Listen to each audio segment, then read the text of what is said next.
રાજકોટમાં વધુ એક વોકળા પર બાંધેલી દુકાનોનો ભાગ ધસી પડવાની ઘટના બની છે। રોટરી બજારમાં વોકળા પર નિર્માણ પામેલી દુકાનોના તળિયા બેસી ગયા। વર્ષ 1995માં વોકળા પર આ રોટરી બજાર બનાવવામાં આવ્યું છે અને વોકળા પર બાંધેલા સ્લેબ હાલ જર્જરિત હાલતમાં થઈ ગયા છે, ત્યારે વોકળા પરની દુકાન ગમે ત્યારે ધરાશાયી થઈ શકે છે। વોકળા પર બાંધવામાં આવેલી દુકાનો મામલે તંત્રએ કોઈ કાર્યવાહી નથી કરી, ત્યારે કોઈ મોટી દુર્ઘટના સર્જાય તો જવાબદાર કોણ? આ સવાલો ત્યાંથી ઉઠી રહ્યા છે।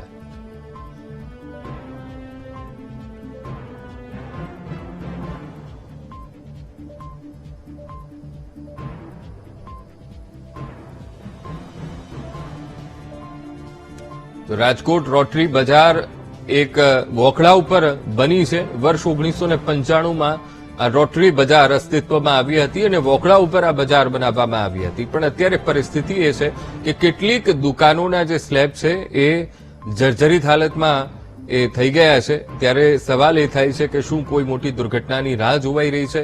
કેટલીક દુકાનો પણ ત્યાં જર્જરિત હાલતમાં જોવા મળી રહી છે। તો રોટરી બજારમાં વોકળા પર નિર્માણ પામેલી દુકાનોના ફર્શ અત્યારે તૂટી ગયા છે અને કેટલીક દુકાનો તો જર્જરિત હાલતમાં છે, નીચે વોકળો પસાર થાય છે। ત્યારે શું કોઈ મોટી જાનહાનિની રાહ જોવાઈ રહી છે? રાજકોટ મહાનગરપાલિકા ક્યારે એક્શનમાં આવશે એ સવાલ અહીંયા થઈ રહ્યો છે। આ પહેલા પણ રાજકોટમાં જે વોકળા ઉપર બાંધકામ હતું એ બાંધકામ ધરાશાયી થયું હતું, ત્યારે આજે પણ ફરી એકવાર જે વર્ષ 1995માં રોટરી બજાર અસ્તિત્વમાં આવ્યું હતું એ રોટરી બજાર એક વોકળા પર એ ઉભું કરવામાં આવ્યું છે। ત્યારે સવાલ એ થઈ રહ્યો છે કે જો સ્લેબ તૂટ્યો, કોઈ મોટી દુર્ઘટના થઈ, કારણ કે અહીંયા મોટી સંખ્યામાં લોકોનું આવન જાવન થતું રહે છે, રોટરી બજારમાં દુકાનધારકો પણ છે, તો કોઈ મોટી દુર્ઘટના થાય અને કોઈની જાનહાનિ થાય છે, ત્યારે સવાલ એ થઈ રહ્યો છે કે જવાબદારી કોણ લેશે? ક્યારે રાજકોટ મહાનગર તંત્ર એક્શનમાં આવશે? રોટરી બજાર જે વોકળા પર નિર્માણ પામેલી છે એ દુકાનોના તળિયા તૂટ્યા છે, ફર્શ અત્યારે જર્જરિત હાલતમાં છે, કેટલીક દુકાનોની સ્થિતિ પણ ખૂબ જ બિસ્માર થઈ ગઈ છે। ત્યારે રાજકોટ મહાનગરપાલિકા તંત્ર અહીંયા એક્શન મોડમાં ક્યારે આવે છે? સાથે જ આ જે વોકળા ઉપર બનેલી આખી બજાર છે એ બજારને કોઈ અન્યત્ર ખસેડવામાં આવશે કે નહીં, તે પણ સવાલ અહીંયા થઈ રહ્યો છે। ત્યારે શું કોઈ મોટી દુર્ઘટનાની રાહ જોવાઈ રહી છે?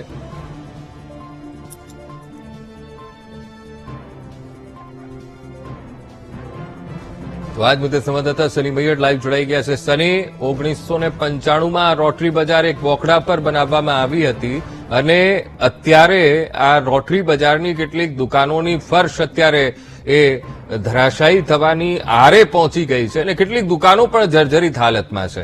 ત્યારે સવાલ એ થઈ રહ્યો છે કે રાજકોટ મહાનગરપાલિકા તંત્ર કરી શું રહ્યું છે?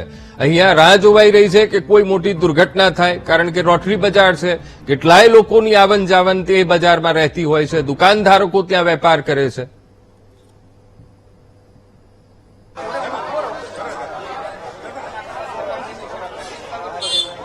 અંકુર, નંદાણી સાહેબ આપણી સાથે છે, સૌપ્રથમ તેમની સાથે વાત કરશું। નંદાણી સાહેબ, શું કહેશો? અત્યારે વોકળા ઉપરનો આ જે ભાગ ઘસી પડ્યો છે, અત્યારે કેવી સ્થિતિ છે?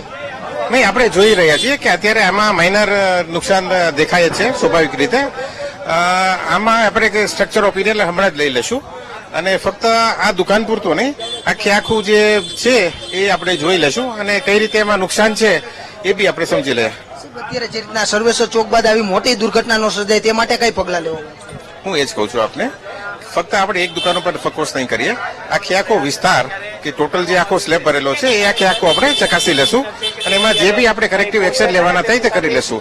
લગભગ આ 90-91 નું બાંધકામ છે, ફોલ્ટ આવશે તો સીલ કરવામાં આવશે વિસ્તાર ફરી? એટલે આપણે હું માનું છું ખોટા આપણે ભયનું વાતાવરણ ન ફેલાવીએ, જરૂર લાગશે તો અંતિમ એ પગલું રહેશે। અત્યારે એવું દેખાતું નથી પ્રથમ દ્રષ્ટિએ, પણ આપણે એક્સપર્ટ નથી, જે તજજ્ઞો આવશે એ ઓપિનિયન આવશે એ રીતે આપણે કરશું। ચોક્કસથી તજજ્ઞોની સલાહ છે તે લેવામાં આવશે। અત્યારે ફાયર બ્રિગેડના જવાનો છે તે પહોંચ્યા છે। આ જે અત્યારે ફાયર બ્રિગેડ દ્વારા અત્યારે ચકાસણી કરવામાં આવી રહી છે, વોકળા ઉપરનો આ જે ભાગ છે તેનું આ જે ઘસી જવાનો મામલો છે તે અહીંયા આપણી સાથે છે નાયબ ફાયર અધિકારી જે ઠેબા સાહેબ પહોંચ્યા છે, સીધા તેમની સાથે વાત કરશું કે તેઓ શું કરી રહ્યા છે। તાત્કાલિક તેઓ સ્ટાફ સાથે પહોંચ્યા છે। ઠેબા સાહેબ, શું કહેશો? તાત્કાલિક સ્ટાફ સાથે પહોંચ્યા છો, શું કામગીરી?